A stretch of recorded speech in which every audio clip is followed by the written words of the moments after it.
डर सबको लगता है। छलावा। रामपुर गांव के रहने वाले सुदीप की बारात दुल्हन लेकर वापस लौट रही थी। सुदीप अपनी पत्नी के साथ कार में था और बाकी के लोग बस में। सुदीप की कार बस के साथ साथ ठीक उसके पीछे चल रही थी। रात बहुत हो चुकी थी और सुदीप की पत्नी रीमा को जोरों से नींद आ रही थी। ड्राइवर कार चला रहा था। तभी रीमा ने सुदीप से पानी पीने के लिए कहा। मुझे बहुत जोर से प्यास लगी है, पानी चाहिए। अरे रीमा, पानी तो खत्म हो गया है, अब क्या करें? गांव पहुंचने में तो अभी काफी देर लगने वाली है। लेकिन इतनी देर प्यासी कैसे रहूंगी? आप लोग परेशान मत होइए, यहाँ आगे एक जगह पानी मिल जाएगा। कुछ दूर जाकर ड्राइवर ने कार को रोक दिया। सड़क के किनारे एक हैंडपंप बना हुआ था। सुदीप कार से पानी लेने के लिए उतरने लगा। रीमा ने उसे कहा कि वो भी कार में बैठे बैठे थक गई थी और 2 मिनट के लिए उतरना चाहती थी। आप दोनों की अभी अभी शादी हुई है, हाथों में मेहंदी लगी हुई है, ऐसे में आधी रात को सुनसान जगह रुकना सही नहीं है। पानी मैं लेकर आता हूँ। लेकिन मुझे बाहर जाना था। शायद ड्राइवर भैया सही कह रहे हैं रीमा, हमें बाहर नहीं जाना चाहिए। ड्राइवर बाहर उतर गया और रीमा कार की खिड़की से बाहर देखने लगी। कुछ देर में ड्राइवर पानी लेने गया और पानी लेकर वापस आ गया। उसने पानी की बोतल रीमा को दे दी। रीमा ने जल्दी से पानी पी लिया। लेकिन इस बीच में बारात की बस जो अब तक आगे आगे चल रही थी वो दूर निकल गई और रीमा, सुदीप और ड्राइवर उस सुनसान रास्ते पर अकेले रह गए। ये देख सुदीप ने ड्राइवर से कहा कि वो कार को थोड़ा तेज चलाए ताकि बस के पास पहुंचा जा सके। ड्राइवर ने सुदीप की बात को मानते हुए कार को तेज चलाना शुरू कर दिया। लेकिन काफी देर के बाद भी कार बस तक नहीं पहुंच पाई। भैया 1 घंटा हो गया लेकिन अभी तक कहीं बस नजर नहीं आ रही है। इतनी दूर तो नहीं निकली थी, आखिर हो क्या रहा है? तभी रीमा की नजर सड़क के किनारे एक हैंडपंप पे पड़ी। उसने देखा कि ये वही हैंडपंप था जो कुछ देर पहले रास्ते में आया था और जहाँ से उन लोगों ने पानी लिया था, क्योंकि उस हैंडपंप का भी हैंडल टूटा हुआ था। ड्राइवर भैया, आप गलती से कार वहीं लेकर आ गए हैं। हाँ, मुझे भी ऐसा ही लग रहा है, लेकिन ये सब हो क्या रहा है? वो देखिए, हैंडपंप के पास कोई है, उससे पूछ लेते हैं। सुदीप, रीमा और ड्राइवर ने देखा कि एक बूढ़ा आदमी हैंडपंप से पानी भर रहा था। आप हमें यहाँ से रामपुर जाने का रास्ता बता सकते हैं? रामपुर तो 2 किलोमीटर पीछे छूट गया, तुम लोग वापस जाओ। नहीं, ऐसा नहीं हो सकता, हम वहीं से आ रहे हैं, वहाँ रामपुर गांव नहीं है। भाग जाओ यहाँ से, ये रास्ता बहुत खतरनाक है। यहाँ एक छलावा घूमता है, अगर तुम उसके चक्कर में फंस गए तो कभी यहाँ से बाहर नहीं जा पाओगे। ये सुनते ही ड्राइवर, सुदीप और रीमा बुरी तरह से डर गए। सुदीप वहां से कार लेकर निकला, लेकिन काफी देर हो गई और वो लोग उसी रास्ते पर घूमते रहे। अब उनको समझ आ गया था कि वो छलावे में फंस चुके थे। तभी रीमा ने धीरे से सुदीप के कान में कहा, किसी भी बहाने से हमें इस ड्राइवर को कार से उतारना होगा और कार तुम्हें चलानी होगी। लेकिन ऐसा क्यों? क्योंकि ये ड्राइवर ही कार से बाहर उतरा था और उसी वक्त छलावे ने इसे पकड़ लिया होगा। अगर हमने इसे यहीं छोड़ दिया तो हम बच सकते हैं। सुदीप रीमा की बात मान लेता है और ड्राइवर को कार रोकने के लिए कहता है।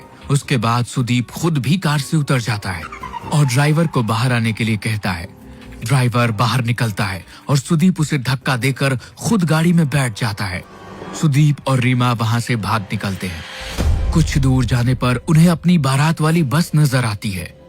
तुम ठीक कहती थी रीमा, ये देखो हमारी बस नजर आ रही है। अच्छा हुआ उस ड्राइवर को वहीं फेंक दिया। बिल्कुल ठीक कहते हो तुम। अब हमें ये कार छोड़कर सब लोगों के साथ बस में बैठ जाना चाहिए।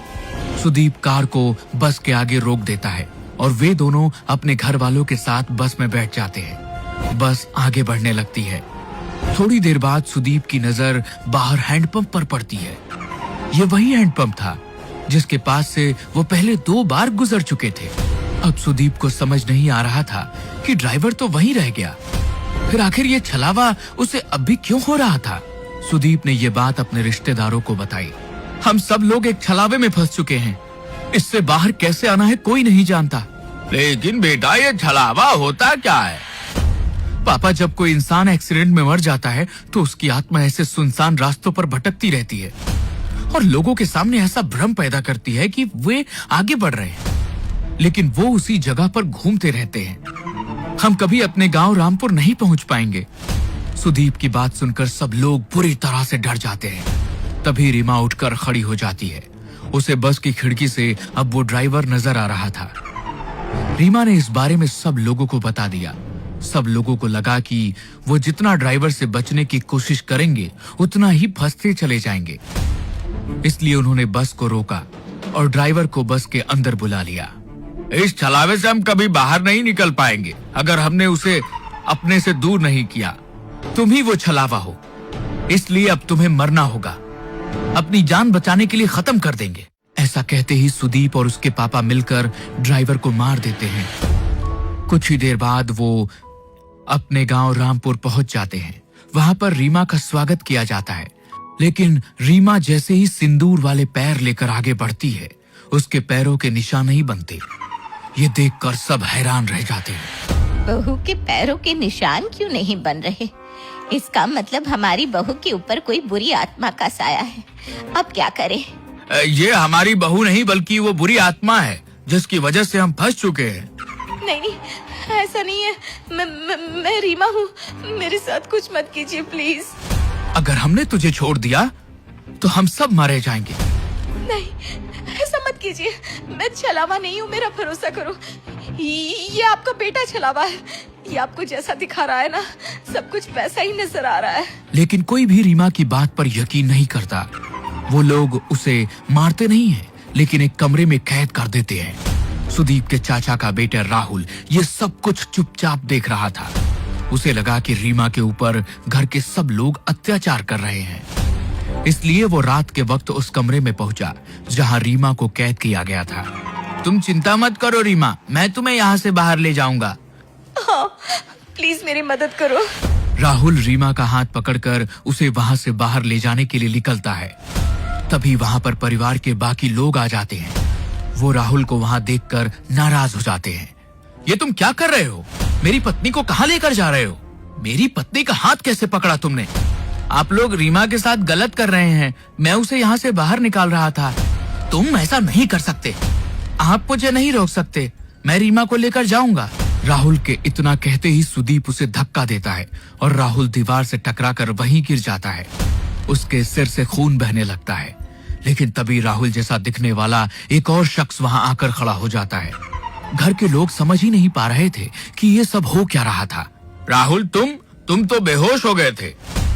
ये सब क्या हो रहा है? ये सब इस रीमा की वजह से हो रहा है। हमें इसका कुछ करना होगा। ठीक कहती हैं आप माँ। सुदीप आगे बढ़कर रीमा के बाल पकड़ लेता है और उसे खींचकर दीवार में धक्का देने की कोशिश करता है। रीमा झटके से दीवार से टकरा जाती है और तभी एक जोरदार चीख सबके कानों में सुनाई देती है। लेकिन यह चीख रीमा की नहीं बल्कि सुदीप की थी। रीमा ने पास में पड़े हुए एक डंडे से सुदीप के सर पर वार किया, जिसके वजह से उसके अंदर मौजूद छलावे का साया उसका शरीर छोड़कर बाहर निकल गया। सुदीप कुछ देर के लिए बेहोश होकर गिर पड़ा, लेकिन बाद में सब कुछ ठीक होने लगा। असल में छलावा और किसी के अंदर नहीं बल्कि खुद सुदीप के अंदर था। ये जैसा जैसा हमें दिखा रहा था वैसा ही नजर आ रहा था। लेकिन अब वो साया यहाँ से जा चुका है और अब कभी यहाँ वापस नहीं आएगा। लेकिन तुम्हें कैसे पता चला? मुझे इस पर शक हुआ क्योंकि मैंने ही कहा था शायद ड्राइवर छलावा है और इसने उसे मार दिया। उसके बाद इसने मेरे पैरों के निशान गायब करके सबका शक मेरे ऊपर डाला। लेकिन जब आप लोगों ने मुझे मारा नहीं बल्कि मुझे कमरे में बंद कर दिया। जब राहुल मुझे बचाना आया तो उसने मेरा हाथ पकड़ा ही नहीं था। छलावे की वजह से सबको ऐसा नजर आ रहा था। सुदीप ने उसे मारने की कोशिश की। तब मुझे समझ में आ गया कि असली छलावा सुदीप के अंदर मौजूद था।